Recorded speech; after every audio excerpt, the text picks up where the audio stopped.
Friends, जैसा कि आप जानते हैं कि केवी स्कूल्स के फॉर्म ऑनलाइन निकल चुके हैं स्टैंडर्ड फर्स्ट के लिए, यानी पहले क्लास के एडमिशन के फॉर्म केवी ने निकाल दिए हैं। तो उसके लिए सबसे पहले आपको केवी एडमिशन टाइप करना होगा। जैसे आप टाइप करेंगे तो आप देख सकते हैं कि आपके पास सबसे पहला ये वेब लिंक आएगा। उसी वेब लिंक पे आपको क्लिक करना है।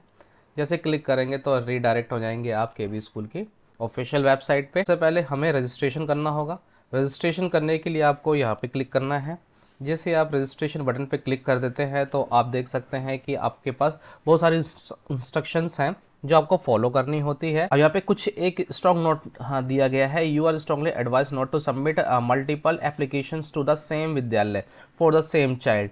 यानी एक बच्चे के लिए एक स्कूल के अंदर मल्टीपल एप्लीकेशंस आपको नहीं डालनी है।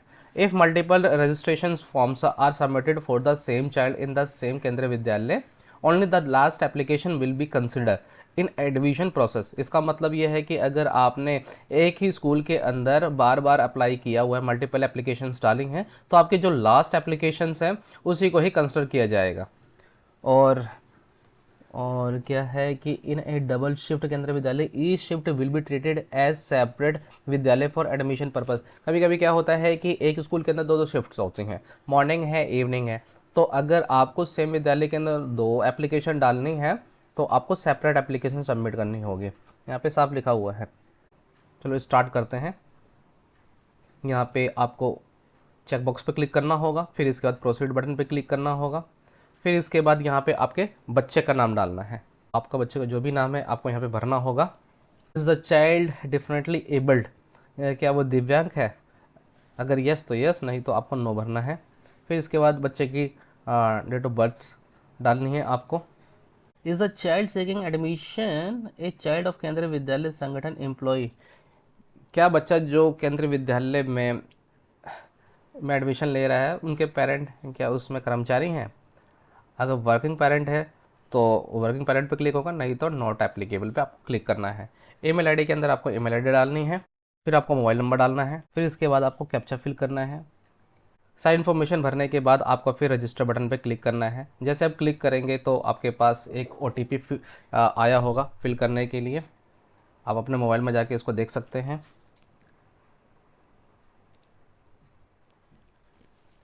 OTP फिल करने के बाद फिर आपको दोबारा कैप्चा डालना है।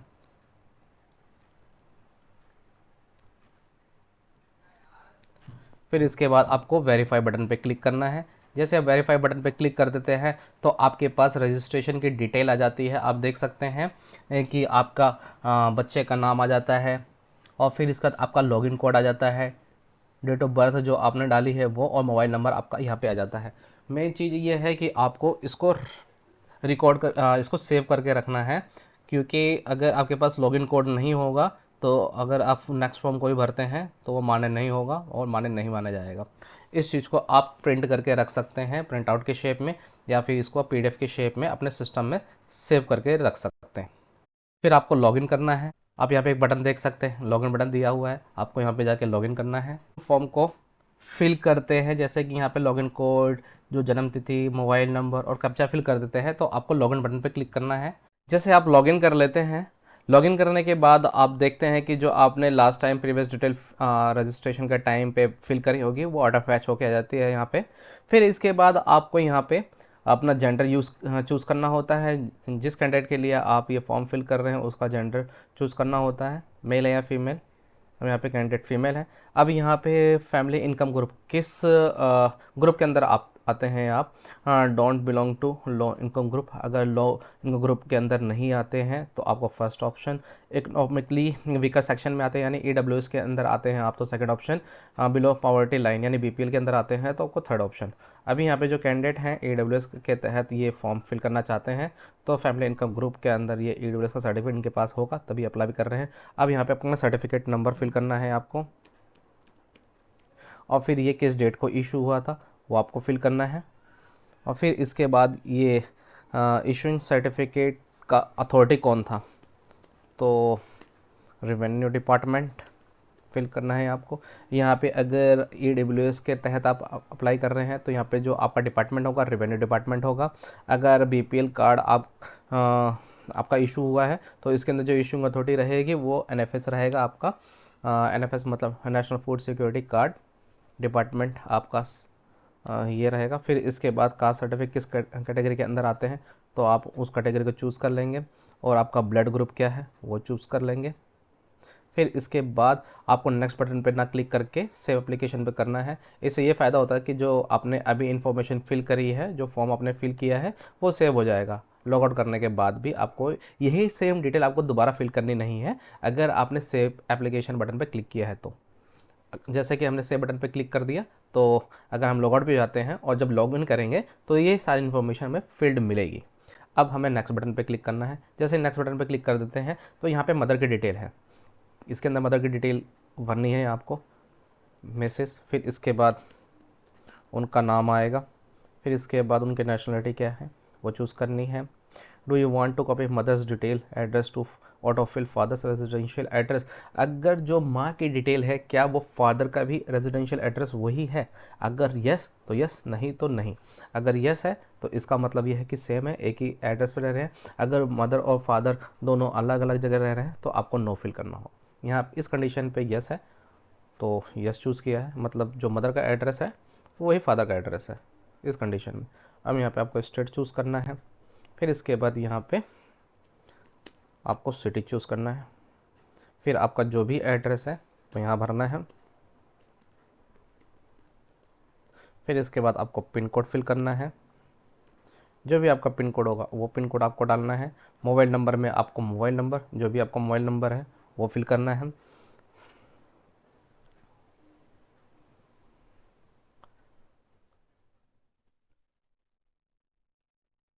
ईमेल आईडी में ईमेल आईडी डालनी है आपको, और मदर का ऑक्यूपेशन क्या है, मदर का ऑक्यूपेशन अगर होम मेकर है तो होम मेकर।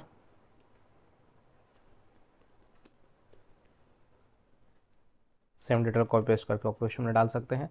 अब राइट साइड में फादर की डिटेल आनी है, फादर की डिटेल में मिस्टर, फिर इसके बाद जो भी हैं उनका नाम आएगा, उनकी नेशनलिटी क्या है वो भरनी है।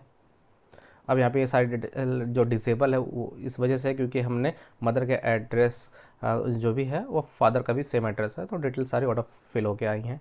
अब जो फादर का मोबाइल नंबर है यहाँ पे वही माँ का मोबाइल नंबर है, सेम डिटेल भी रख सकते हैं। डिफरेंट करना है तो डिफरेंट भी कर सकते हैं, इसमें कोई दिक्कत नहीं है। अगर यहाँ पे प्राइवेट जॉब कर रहे हैं तो प्राइवेट जॉब आएगा। किस ऑर्गेनाइजेशन के अंदर कर रहे हैं तो वो ऑर्गेनाइजेशन का नाम लिख दीजिए, जैसे कि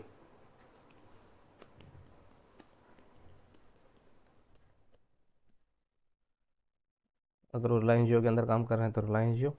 अब यहाँ पे आपको अपना स्कूल चूज़ करना है, किस स्टेट के अंदर बिलोंग करते हैं आप। जैसे जो आपने एड्रेस भरा है उसी के अकॉर्डिंग आप अब यहाँ पे भर दीजिए स्टेट।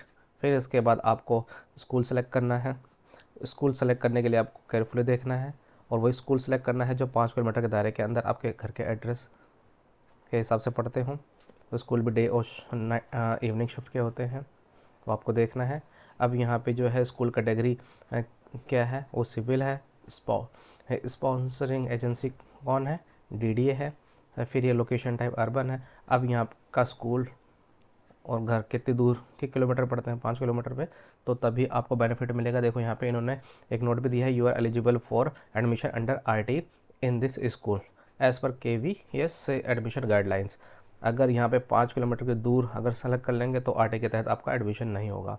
तो आपको ये केयरफुली लिखना है। और अगर आप यहाँ पे कोई भी इंफॉर्मेशन जो फिल कर रहे हैं वो क्रॉस एग्जामिन भी होती है। फिर इसके बाद क्या है कि ये फॉर्म जो हम भर रहे हैं वो प्राइवेट एम्प्लॉय के लिए भर रहे हैं, तो इसके अंदर आपको बेझिझक 5th कैटेगरी पे आके चूज़ करना है। और यहाँ पे नो पे टिक लगे हैं, do you need to help in filling service priority category, यहाँ पे नो फिल करना है। फिर इसके बाद क्या है कि select parent who service priority category and transfers are not to be considered for admission, यहाँ पे नॉट एप्लीकेबल आपको ही रखना है इस कंडीशन के अंदर।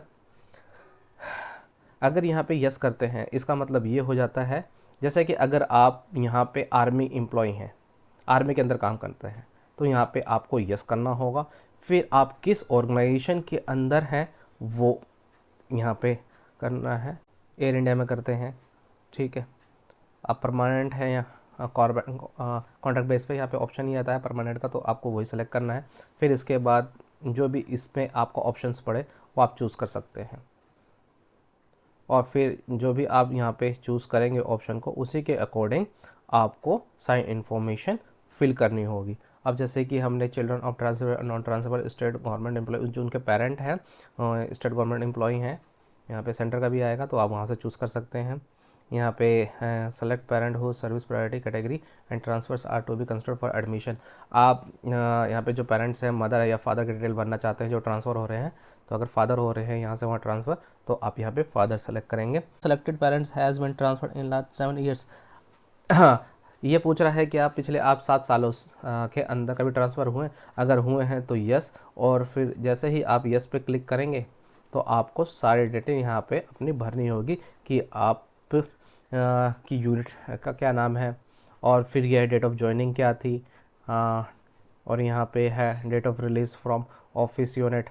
सपोज़ करिए कि आप जॉब करते हैं, जैसे कि हमने यहाँ पे सेलेक्ट किया,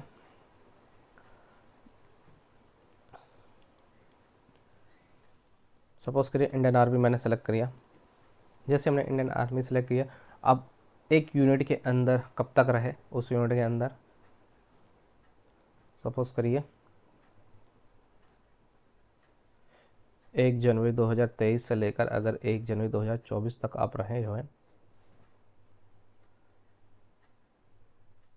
वो चूज़ करना है। फिर यहाँ पे आपका ऑटोमेटिक दिखा दे कितने दिन आपने स्टे करा, सपोज़ करिए दिल्ली कैंट, ठीक है। फिर इसका fill only numbers, distance between 2 offices, इन दोनों के बीच में ऑफिसेस का कितना डिफरेंस था जो आप वहाँ से यहाँ तक ट्रांसफ़र होके आए थे। सपोज़ करिए कि 100 किलोमीटर है। ट्रांसफ़र ऑर्डर नंबर जो भी है, ट्रांसफ़र ऑर्डर नंबर आपका जो भी होगा आपको यहाँ पे फिल करके देना है। अब एक लेटर होता है ट्रांसफ़र, जिस बेस पे आप होते हैं उसका एक लेटर आपको रिसीव होता है, उस लेटर को आप यहाँ पे फिल करेंगे। और फिर इसके बाद अगर आपको मल्टीपल ट्रांसफ़र्स हुए हैं तो आप यहाँ पे ऐड कर सकते हैं इस तरीके से। यहाँ पे मैं एक ही की डिटेल फिल कर रहा हूँ, फिर इसके बाद नेक्स्ट बटन पे क्लिक कर दूँगा। जैसे हम नेक्स्ट बटन पे क्लिक करेंगे तो यहाँ पे आपको प्रूफ ऑफ बर्थ सर्टिफिकेट क्या है, बर्थ सर्टिफिकेट आपको अपलोड करना होगा। फिर इसके बाद बच्चे का फ़ोटो अपलोड करना है। ये अपलोड करने के बाद फिर इसके बाद आप देख सकते हैं कि ये कुछ चीज़ें नोट करने के लिए बोलता है। बच्चे की following documents are required to be present to the schools at the time of admission if offered. अगर आपको लॉटरी सिस्टम के अंदर नाम आता है तो आपको क्या क्या चीज़ें देनी है, proof of date of birth of the child, जो आप अपलोड कर रहे हैं उसका ओरिजिनल आपको दिखाना होगा, बर्थ सर्टिफिकेट दिखाना होगा बच्चे का, पासपोर्ट साइज फ़ोटो दिखाना होगा, प्रूफ ऑफ रेजिडेंस दिखाना होगा, जो भी आपने एड्रेस यहाँ पे दिखाया है उसका डॉक्यूमेंट चाहिए होगा। फिर proof of certificate of SC ST OBC non criminal layer, तो आपने अगर जाति के आधार पर कैटेगरी जो भी सिलेक्ट करी होगी वो उसका एक ओरिजिनल डॉक्यूमेंट चाहिए होगा। फिर proof of certificate of EWS, जो भी EWS सर्टिफिकेट के तहत अगर आप अप्लाई कर रहे हो तो उसका सर्टिफिकेट चाहिए होगा। और यहाँ पे क्या है, service certificate of serving retired employees given by the competent authority. Service certificate, कोई भी सर्विस सर्टिफिकेट जो भी इशू करा होगा, अपॉइंटमेंट लेटर हो या जो भी एम्प्लॉय रिटायर्ड हो गया हो, जिस भी कॉम्पिटेंट अथॉरिटी ने इशू करा हो वो आपको दिखाना होगा। और फिर इसके बाद transfer certificate of the parent, जो ट्रांसफ़र सर्टिफिकेट आपने जो डिटेल्स भरी है उसका ही सारे डिटेल यहाँ पे दिखाना होगा। अब क्या है कि जैसे कि ये चीज़ें तो सारी कॉमन हो जाती हैं। अब यहाँ पे हम नेक्स्ट बटन पे क्लिक कर देंगे। जैसे नेक्स्ट बटन पे क्लिक कर देंगे तो ये अपलोड के लिए भी बोलता है, तो राइट साइड में जो ऑप्शंस आ रहे हैं हम अपलोड कर देंगे अपलोड बटन पे। तो अगर हमें देखना है कि हमने क्या डॉक्यूमेंट अपलोड किया है तो हम व्यू पे जाके उसको देख सकते हैं। ऐसे ही आप जो भी डॉक्यूमेंट देखना चाहें आप देख सकते हैं। इसके बाद आपको नेक्स्ट बटन पे क्लिक करना है। जैसे आप नेक्स्ट बटन पे क्लिक कर देते हैं तो आपको डिक्लेरेशन यानी कंसेंट ले रहा है। जैसे ही आप इस पे चेक बॉक्स पे क्लिक कर देते हैं तो आपको सेव टू प्रीव्यू पे बटन पे क्लिक करना है। फिर इसके बाद ओके बटन पे क्लिक करना है। फिर यहाँ पे प्रीव्यू दिखाने के लिए आपको बोलेगा। फिर यहाँ पे जो भी आपने डिटेल भरी है उसका पूरा डिटेल दिखा देगा जो भी फॉर्म में आपने एंट्री करा है। सो क्रॉस चेक करना है। कुछ भी अगर आपको डिटेल अपडेट करनी है तो आपको बैक पेज पे आके फिर यहाँ पे प्रीवियस पे जाके उस डिटेल को अपडेट करनी है। जैसे ही आप सबमिट बटन पे क्लिक करेंगे तो आपका एप्लीकेशन सबमिट होने के प्रोसेस के लिए आगे बढ़ जाएगा। फिर OTP मांगेगा, OTP फिल करने के बाद फिर आपका एप्लीकेशन फिल हो जाएगा। अब जैसे कि मुझे आपको 2 कंडीशन के बिहाफ से ये समझाना है कि फॉर्म किस तरीके से फिल होगा। अभी मैंने आर्मी के कंडीशन के हिसाब से आपको दिखाया। अभी जैसे कि कोई प्राइवेट एम्प्लॉई हैं और वो अपने इस फॉर्म को फिल करना चाहते हैं तो वो किस तरीके से इस फॉर्म को फिल करेंगे। इसके लिए बिल्कुल सिंपल तरीका है कि यहाँ पे आपको नो करना होगा। जैसे कि आप देखिए चूज़ ऑफ स्कूल्स, जब स्कूल को आप चूज़ कर रहे होते हैं तो 5 किलोमीटर के अंदर आपने दिखा दिया। फिर इसके बाद आपको यहाँ पे नो पे क्लिक करना है। Do you need to help in filling service priority category, नहीं, नो पे क्लिक करना है। फिर इसके बाद आपको कैटेगरी जो यहाँ पे है चूज सर्विस प्रायोरिटी कैटेगरी के अंदर 5th ऑप्शन पे जाना है। जैसे आप 5th ऑप्शन पे जाते हैं फिर आपके पास एक और ऑप्शन आता है कि select parent who service priority category and transfers are to be considered for admission. यहाँ पे आपको नॉट एप्लीकेबल भी करना है। इसका मतलब ये है कि आप एक प्राइवेट एम्प्लॉय हैं और इस प्राइवेट एम्प्लॉय होने के वजह से आप इस सारे डिटेल्स को आपको फिल करना ज़रूरी हो जाता है, नहीं तो आप अप्लाई नहीं कर सकते। क्योंकि केवी स्कूल के अंदर मोस्टली जो प्रायोरिटी दी जाती है वो गवर्नमेंट ऑफिशियल्स के बच्चों को दी जाती है। इसके बाद फिर आपको नेक्स्ट बटन पे क्लिक करना है। उसका वो प्रोसेस सारा सेम रहेगा। फिर आपको यहाँ पे बर्थ सर्टिफिकेट, फिर फ़ोटो अपलोड करनी है। अपलोड करने के बाद अगर आपको डॉक्यूमेंट व्यू करने हैं तो डॉक्यूमेंट व्यू कर सकते हो। और यहाँ पे आपको डॉक्यूमेंट की लिस्ट दे रखी है, आपको क्या क्या ज़रूरी होगा ले जाने के लिए जब आपका लॉटरी के अंदर नाम आ जाएगा। अब यहाँ पे सारी चीज़ें एक्सप्लेन मैंने पहले ही कर दिया है, तो आप इसको दोबारा एक बार नोट भी कर सकते हैं। जैसे ही आप इस पर नेक्स्ट बटन पर क्लिक कर देते हैं तो आपको डिक्लेरेशन बॉक्स पर क्लिक करना होगा। फिर इसके बाद आपको सेव टू प्रीव्यू पे क्लिक करना है, फिर ओके कर देना है। फिर इसके बाद प्रीव्यू बटन पे क्लिक करना है। हाँ, फिर आप प्रीव्यू पूरा देख सकते हो। फिर इसके बाद आपको सबमिट बटन पे क्लिक करना है आपको एप्लीकेशन सबमिट करने के लिए। ये कह रहा है कि सारी चीज़ अगर ठीक है तो आप यस पे क्लिक करिए। फिर इसके बाद OTP आपके पास आया होगा रजिस्टर मोबाइल नंबर पे, जो आपने जिस मोबाइल नंबर से आपने लॉगिन किया था, रजिस्ट्रेशन किया था, सॉरी, जिस नंबर से आपने रजिस्ट्रेशन किया था OTP सारे उसी नंबर पे आएंगे। अभी आपने जैसे कि मदर की डिटेल और फादर की डिटेल जो भी भरी है उस पे OTP नहीं आएगा, ये पक्का है। वेरीफाई OTP पे जैसे आप क्लिक कर देते हैं तो आपके पास एक एप्लीकेशन नंबर आ जाएगा और फिर द एप्लीकेशन सबमिशन कोड आप देख सकते हैं ये है। और अगर आपको एप्लीकेशन प्रिंट करनी है तो आप यहाँ से एप्लीकेशन को प्रिंट कर सकते हैं। प्रिंट एप्लीकेशन बटन पर जाके प्रिंट एप्लीकेशन का बटन आ गया है। फिर यहाँ पे आप क्लिक कर देते हैं तो आप देख सकते हैं कि आपका प्रिंटर पर जा चुका है। PDF के तौर पे अगर क्लिक करना चाहते हैं तो PDF के तौर पे भी इसको सेव करके रख सकते हैं। अगर आप एप्लीकेशन को कैंसिल करना चाहते हैं तो आपको माई एप्लीकेशन पे जाना होगा। माई एप्लीकेशन पे जाने के बाद फिर आपको कैंसिल एप्लीकेशन पे क्लिक करना है। जैसे आप कैंसिल एप्लीकेशन पे क्लिक कर देते हैं तो आपके पास OTP आएगा कन्फर्मेशन के लिए। जैसे आप OTP फिल कर देते हैं तो आपका एप्लीकेशन कैंसिल हो जाएगा। आपका रजिस्ट्रेशन वही रहेगा। रजिस्ट्रेशन के टाइम पर जो डिटेल्स आपने भरी थी उसको आप कैंसिल नहीं कर सकते हैं। जो आपने फॉर्म को नेक्स्ट स्टेप पर जो भी फिल किया है सिर्फ वो पेज आपका डिलीट हो जाएगा। रजिस्ट्रेशन के टाइम पे जो आपका लॉगिन कोड आपको मिला है वो सेम रहेगा। तो आपको इतना ध्यान रखना है कि जो आपने फॉर्म फिल करा है उस डिटेल को आप डिलीट कर सकते हो, रजिस्ट्रेशन को नहीं। Thank you guys for watching my channel. Thank you.